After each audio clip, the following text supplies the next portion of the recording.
Very warm welcome to everyone. We are from HART Fertility Clinic. We're based at the world-renowned Christian Barnard Hospital in Cape Town's foreshore. We're a full-service fertility clinic offering all treatments from artificial insemination to IVF, egg donation, and sperm donation. So it's Reproductive Health Month, so we're running a series of Q&As with experts in the fertility field. This week, we're chatting to Amanda Dunsby and Ishana Maharaj. Amanda is a qualified integral coach and a fertile body method practitioner who works closely with HART Fertility Clinic patients as our fertility coach. We're also joined by Ishana Maharaj, who facilitates a phenomenal Swiss holistic wellbeing method called Sophrology, which consists of dynamic relaxation methods, visualization, bits of meditation, breathing, and mindful journeys. Welcome, ladies. Thank you. Amanda, please can you tell us about fertility coaching and a little more about what you do and how you got into it? Great, thanks for inviting me. So fertility coaching really is life coaching, which I studied as in about 2010.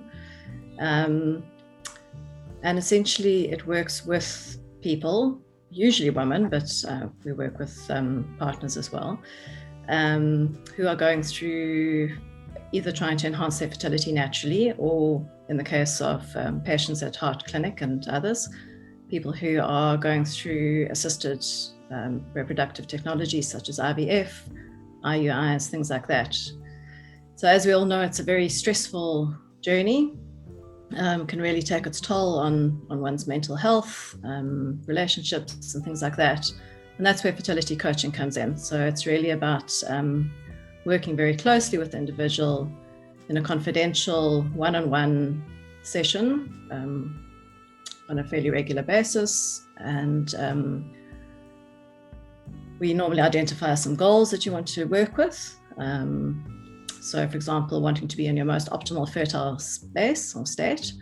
And then we work with different techniques, talking things through, figuring out what's going on for you in all the different facets of your life. And that's where integral coaching comes in, which is really looking at the whole person. So not just the fertility issues, but your relationships, your work, the environment in which you operate, your physical body, your emotions. So we have a look at all of that stuff and how the issue that you bring to the coaching sort of shows up or impacts on those different areas of your life. Okay. Ishana, what is sophrology and how did you become a sophrologist? Okay, thank you, Kenny. Thanks for having me. When I resigned from corporate not so long ago, around 2012, my family and I moved to Switzerland for a few years, and it was here that I discovered sophrology, or should I say sophrology found me. I wanted to do something different. I did not want to go back into the corporate space. So I decided to do a lot of research on sophrology, and exposed to the benefits, I decided to study it and bring it into South Africa. It actually helped me in so many different ways, transformed my life, the holistic transformation, helped me overcome burnout as well. I wish I knew about sophrology when I was in the corporate space, because, I realized when I reflected on my life that the huge negative impact that stress had on my lifestyle, on my health, and my body, and one of the things was endometriosis. So with my life experiences and learnings, I realized after studying sophrology, I could, it was this positive passion drive that I had in me to make a difference in other people's lives, to help and support them. Not only their fertility journey, but during pregnancy and post-pregnancy. So that's how I landed in the fertility space. Okay. So where did sophrology originate from, and what's the role of a sophrology practitioner?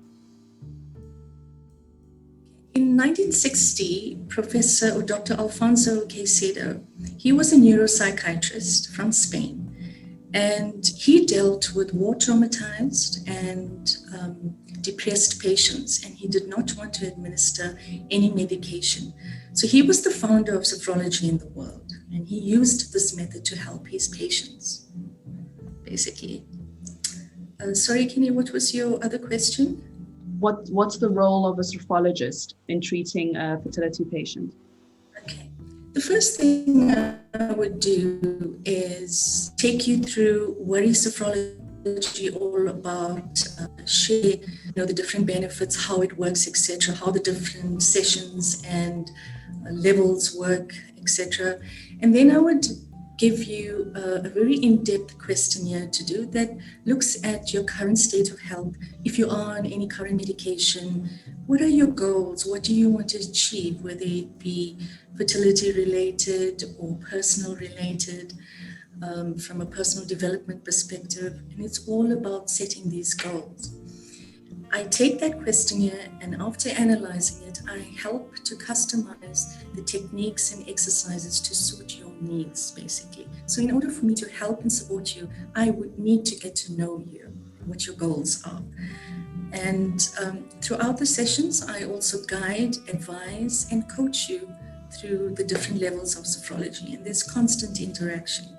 Okay, all right. Amanda, how did you get into fertility coaching? So I met my husband pretty late in life, and we decided to start trying for a child pretty soon. But by that stage, I was about 39. Mm-hmm. So it took us a while, and eventually I figured out that I had some fertility issues myself.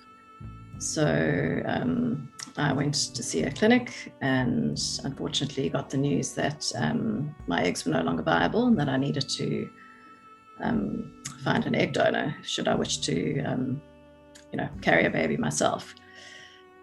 And during the course of this, obviously we had to get our head around that news and make that decision, which we did.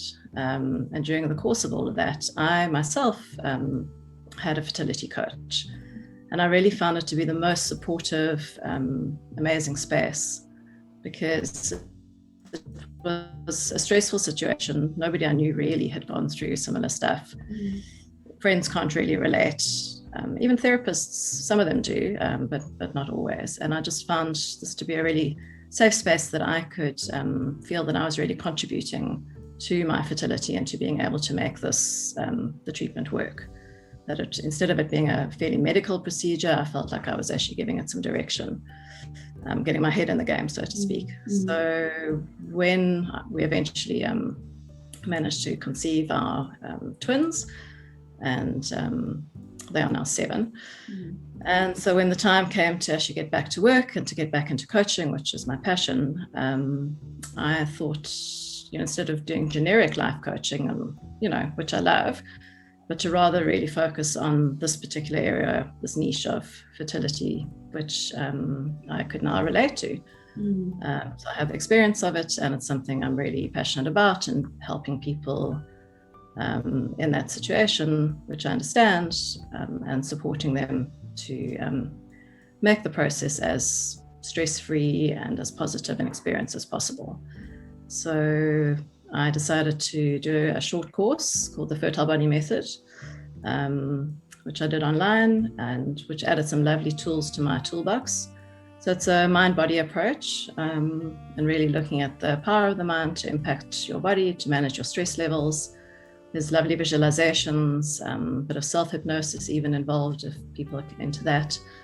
So so I did the course, which added some great tools to my box, and I decided to focus on opening up a fertility coaching practice, which is what I'm doing now. Okay.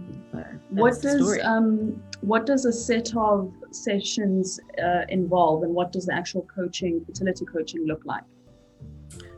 So what I would normally do is meet with a person who's interested up front for, say, a half an hour chat on the phone or face-to-face, coffee even in pre-COVID days, and really just chat to them, get to know them a bit better, and for them to have an opportunity to ask me what they want to know. So we can talk about how the sessions would look and feel, what would be involved. But what I would tell them typically is that the first session would be a longer session, so a real sort of get to know you, gathering all the background info that I need. And so that would be about 90 minutes. And then thereafter, the sessions would be about an hour. I normally recommend a set of at least 4 to 6 sessions to get to really see the value. Okay. Obviously, a one-off session is also helpful, but you know, you're kind of just getting started and then you kind of have to stop. So I prefer to work with people over a period of time. So usually every 2 weeks or so works out well. But if people are going through a particular treatment cycle like IVF, then it's great to actually time the sessions around the particular events or milestones in that treatment cycle. So then we would obviously plan it around that and have to be flexible in terms of dates and things. So I mean, it's not, it's what you would imagine. It's a one-on-one conversation where we would identify what it is you want to work on. People will bring whatever's showing up for them at the moment into the session. We would obviously establish up front the goals in terms of what it is you want to get out of the sessions. So whether it's reduced stress levels, improved relaxation, people might need to work on overcoming some blocks that they have possibly in terms of thoughts about their own fertility, things like that. So whatever it is, we would then hold that almost as like the golden thread that goes through our conversations. Because obviously life happens and things come up and, you know, suddenly there's work stress. And so, you know, we would work on whatever's showing up for them at that moment, but holding the ultimate goal in mind during the conversations. Okay. And then the coaching conversations are very, you know, they are non-judgmental. It's a safe space. It's supportive. It's contained.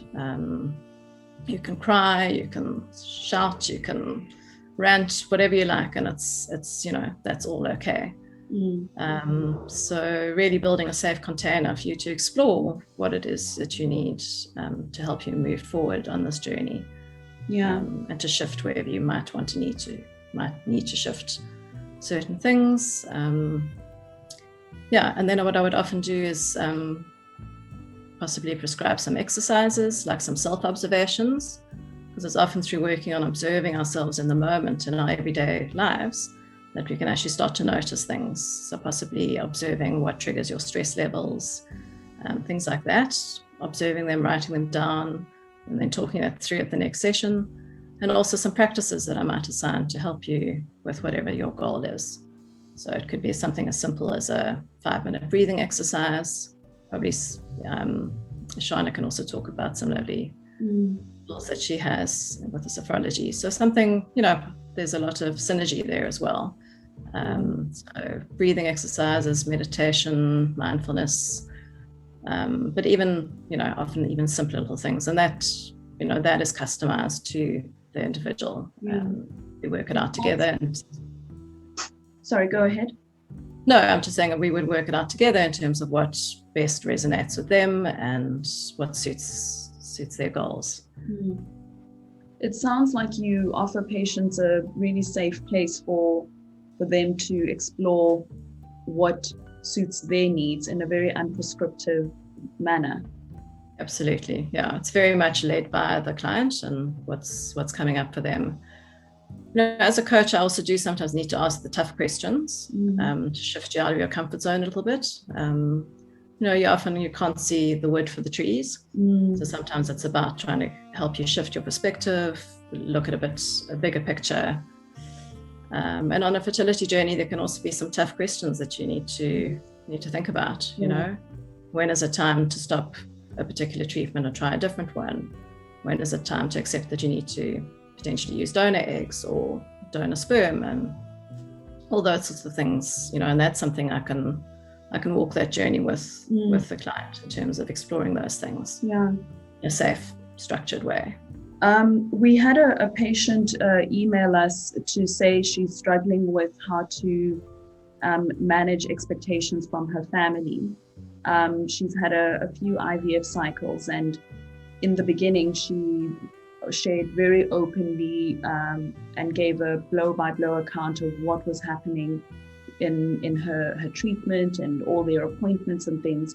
But she's felt like she needs to go inward more and keep it more private between her and her partner. Is speaking to how to speak to her family and how to create boundaries something that a patient could walk through their sessions. Yeah, absolutely. In fact, that's one of the probably the most common topics that we usually discuss, because it is often like that. I think first time around, people are they're excited, and it's, it's something new and they want everybody to know, and they share quite widely. And then sometimes, unfortunately, it doesn't always work out like you plan. And then you realize that you've told all these people and everybody is very well-meaning and they want to know how things are going and they want to ask you. And it becomes quite stressful and quite a lot to manage. So that's something we talk about in terms of, who are you going to share with? What are you going to say? How are you going to manage that process? And also all the time reminding them that it's their business, it's their private space, and it's not to share with anybody who's not supportive. And to protect yourself, sometimes it's better to keep it inward and keep it small. That's often my recommendation. Identify a few key people that you trust, who really support you wholeheartedly, and share with them, because they'll have your back regardless of what happens. And with others, it's good, just be a bit vague. For me, I'm the kind of person that likes almost like over explains and wants to tell everybody and keep them in the loop every step of the way. But so for me, it's hard to kind of not share everything that's going on, but I learned that it's very important to do that. And I've seen time and time again with clients that it's a much kinder thing to yourself to actually be able to keep it small. Yeah, thank you. That's very helpful. Ishana, how soon can one feel or experience the benefit of sophrology? Actually, you can feel the results and the positive impact immediately, usually after the first session. In some cases, a couple of sessions. Sophrology works on the cells, organs, muscles, bones, glands, and systems of the body. So it stimulates and harmonizes right down to cell level, and consisting of various breathing techniques, visualizations, what we call dynamic relaxation methods. It starts integrating into the body immediately, so it can be immediate. Okay, and can one start at any level of sophrology? And how many levels are there? Well, we first start you on a journey of 4 levels. You cannot start just at any level. And the reason for that is, as we start the journey, it's about the mind, body, spirit, and soul being ready to continue with the remaining sessions, because they get advanced as you move along the journey. So, you need to be ready as an individual for that to really integrate into the body efficiently and to be able to help you efficiently. Okay. Amanda, we had a patient ask us if coaching isn't the same as going for psychotherapy. I wondered what... Yeah, that's quite a common question as well. So there are similarities in that it's also, both are a one-on-one relationship where it's very tailored to the individual, and it's a safe space. I think for me, the main difference is obviously psychotherapy tends to be looking more at how you came to be where you are now. So looking at your past, your childhood, your experiences, that kind of thing, which is obviously of great benefit to unpack that stuff and work through issues that are potentially impacting you today as a result of that. But coaching is more about meeting you where you're at now, about saying, okay, this is where you are, this is what's coming up for you, this is how you're showing up in the world, and are you happy with where you're at and how things are going, or is there a particular shift that you'd like to make? And we talk about your way of being. So how is your way of being at the moment, and would you like to shift that into a different space? So it's really more about looking forward. It's about having goals and objectives. And it's often much more practical, I think, potentially than psychotherapy. So, equipping you with some tools, some skills that can really help you deal with the issues that you're facing. Coaching is not for somebody who's suffering from severe depression or from personality disorders or any kind of psychological disorders. So as a coach, I'm not trained to deal with that. And if, for instance, I do have somebody who comes to see me and then I realize that they are actually in a severe depression, then I would definitely refer them on to a therapist. And sometimes I've in the past worked concurrently with a therapist. So they'll see the therapist for that stuff and then do some coaching for more specific tools around how to handle the treatment processes and things like that. But for me, that's the main difference. Yeah. Okay. So is it correct to say that with psychotherapy, a patient will spend time looking at their past and how it impacts their future? Whereas with coaching, with fertility coaching, it's a tool to assist you or support you with handling your fertility journey and plotting different coping mechanisms for your current fertility journey. Oh, spot on. Yeah, you said it better than I did. Thank you. No, I'm just I really believe in what you offer. So, and it's a wonderful tool for patients. I think sometimes patients can feel resistant to going to therapy because it's just going to take so much time to get to a point where there's at least a perception that it will take some time to get to a point where you have the tools. Whereas fertility coaching, you could walk out of your first session with already equipped with tools to manage the process going forward. Yeah, for sure. That's quite right. Yeah.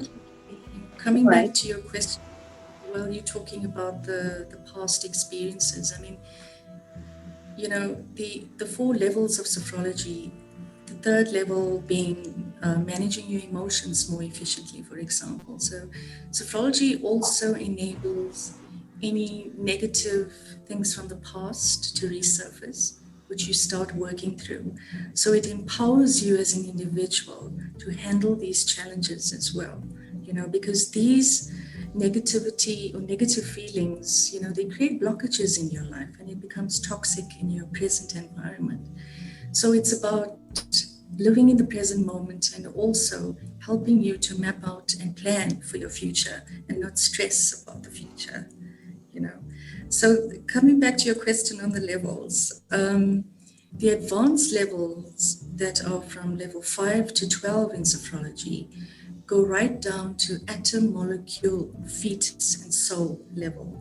And these levels, it's all about creating your own silent and audible vibrations with the body.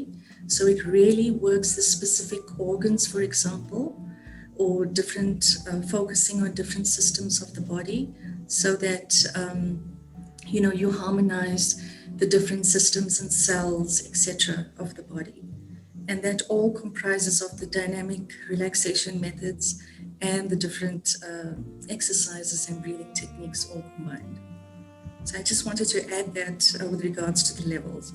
It's a journey. Sophrology is not a quick fix, as you can see. The first level looks at body awareness, for example, how you connect more with your body, how you appreciate and nurture your body more. The second level looks at your mind and your 5 senses, how your 5 senses are linked to your mind. And this involves a lot of mindful brain exercises as well. And the huge science behind sophrology also is the holistic transformation of the individual. And once that shift happens, there's no going back to the negative past which you've overcome, or going back to the bad habits, because after all, we are human. We do tend to go back after some period of time. So, you know, that's what the levels basically achieve. Okay, you mentioned mindfulness. Is sophrology similar at all or related to yoga and hypnosis?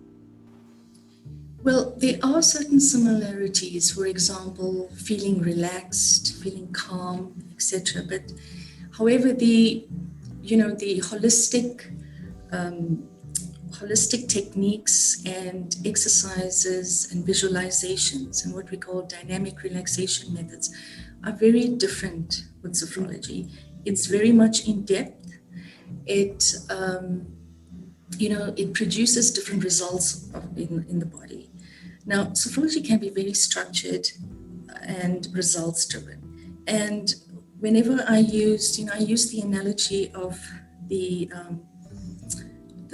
different modes of sport, like your racket sports, for example. You have tennis, you have badminton, you have table tennis, tennis set, all right, and squash. Now, all those modes of sport, you are holding a bat or racket and you're hitting a ball. Okay, similar to all our complementary therapies, we all want to relax the body, calm them, and make them happy. And if you look at each mode of sport, the requirements are different, and each one has a different impact on the body. The results are different. So, I always use that analogy with my clients and patients because that's a very common question. And with sophrology, it is very flexible. You can practice it at any time, at any place, in the comfort of your home or your office, because it's so simple. You receive an audio recording of every exercise that you do, and that enables you to practice it at any time, And challenges never stop in our lives, We need something simple. We need a sustainable, a daily toolkit, if I can call it that, to actually help us rise above and overcome the challenges on a daily basis. Okay, so could I practice a sophrology exercise a few minutes before my doctor's appointment?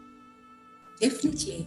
The dynamic relaxation methods, because many of us store stress in different parts of the body. It impacts us differently and we respond to it differently. So there's various tools and techniques, even for 2 minutes or 3 minutes, that you can do during or before let's say your fertility treatments, for example, even after your fertility treatments. It can be very, you can become very anxious. It can be daunting. You can be in a panic state. You're scared. You have these fears. And sophrology basically helps you to overcome these feelings, and depression as well. It helps you to overcome these emotions. So yes, it can be practiced at any time. How long does a session take? A one-on-one or a couple session. Normally the first session is always longer. It could take about an hour, just over an hour, because there's a lot of discussions that we have, whether it be on a one-on-one basis or online. It could be just about over an hour. And obviously with groups, it could be a lot longer. Depending on the number in the group, it could range from an hour and a half to 2.5 hours, depending on the requirements of the group. Okay. Amanda, do you offer online coaching as well as one-on-ones? Absolutely. Prior to COVID, I was working online as well. So I've coached people in the UK and Johannesburg, and I'm based in Cape Town. So, and obviously, in more recent times, I've been focusing more on online sessions, but I do see people face to face. We sit a good distance apart and windows open and all of that. So I've got no issue with seeing people individually, but in my office. But certainly online coaching is working really well. And for me, it's, I really don't find any difference between online and face-to-face, to be honest. Okay. So as long as there's a decent internet connection and a camera, Yeah. that's good to see the person. I think telephone coaching works as well, but I prefer video, being able to see the person. Yeah. All right. And can you do group sessions or support groups? I have in the past run a support group. Obviously that was in person in the evenings, and yeah, that worked pretty well for a time. But it's in Cape Town particularly, it's quite hard, I find, to get people to commit to showing up at a particular time. So we did have a good run for a while, and then it kind of tapered off. I think the issue with support groups is that you have a group of people, and then invariably some of them or all of them get pregnant and then they move on, and then you kind of need new people. So it's quite tricky to sustain that momentum. So obviously with COVID, we weren't able to continue with in-person support groups, and I have run 1 or 2 sessions online. But again, I haven't had a huge uptake on that. So I'm very open to running support groups, given that enough people, say 5 or so people, to make it feel like a group. Otherwise, it's more of a one-on-one discussion, to be honest. But the support groups, when they ran, I think were incredibly helpful to the people who attended them. I had one woman who I think only attended one group. And when she arrived, she said that she just had a failed IVF cycle, and she was in a complete state of despair. She didn't know she could go on, continue with this. And then she wrote to me afterwards just to say that it was so amazing just to be with a group of women who got her, who were going through similar stuff and could really relate to where she was at. So she could share her story, she could hear others. People share tidbits, anecdotes, ideas, supports, what vitamins they're on, what their clinic was like, what their doctor was doing, what their treatment cycle had been, their experience, how they coped with losses and things like that. So I think the best part about a support group is that you realize you're not alone. That there are other people out there going through similar stuff to you. Nobody's journey is the same, but there's a sense of comfort in knowing that there are others out there who also just really want this for you and who are supporting you through it. But I think a lot of people are reticent to talk publicly or even in a group setting about something as personal as fertility. So I can understand the hesitance. For those who have attended in the past, it has been very valid. So unfortunately, with fertility treatment, the woman is usually the primary patient, if you like, mostly because if they're having IVF or in fact any other fertility treatment, they are the ones taking the medication, doing the injection, undergoing the procedure. But in most cases, there is a man involved, a partner of some sort. And even with our same-sex or lesbian patients, the other partner can often be left behind in the support as well as in the treatment. So what is the role of fertility coaching for men who are also going through the process of creating or completing their family and are equally invested in the process? So as you say, typically the patients are women, and that is typically the clients that come to see me are the women. But I've had couples come to see me where we've worked it through, they've, together in a similar session. And then should they wish to continue, often I'd recommend that we would start off seeing them together and then see them separately and then come back together to talk through any sort of issues which might pertain to them both. But I think doing some individual work is helpful as well. Sometimes there might be stuff you possibly feel you can't say to your partner, or you feel guilty about, or I don't know, all sorts of things come up. So it's useful to have some individual space as well as some couple space to work together. But certainly there's, I think the men probably need, or partners need support almost as much as the actual fertility treatment patients do. But they often don't ask for it or get it. And this kind of thing can be very stressful on a relationship. It really can test your relationship. So it's important that both partners are finding the emotional support that they need through the treatment. Ishana, can sophrology sessions be done online or even for groups? Yes, definitely. It's great to have that interaction, like Amanda mentioned, over coffee in a relaxed state of mind, and just talking and engaging and sharing. But sophrology was, because it's widely spread in Europe and practiced widely in Europe, it was always done online as well, prior to COVID coming to us. So it can be practiced online as group sessions and couples and individual sessions. Yes. Okay. So we've reached towards the end of our session, or our time together. Any closing thoughts, Amanda?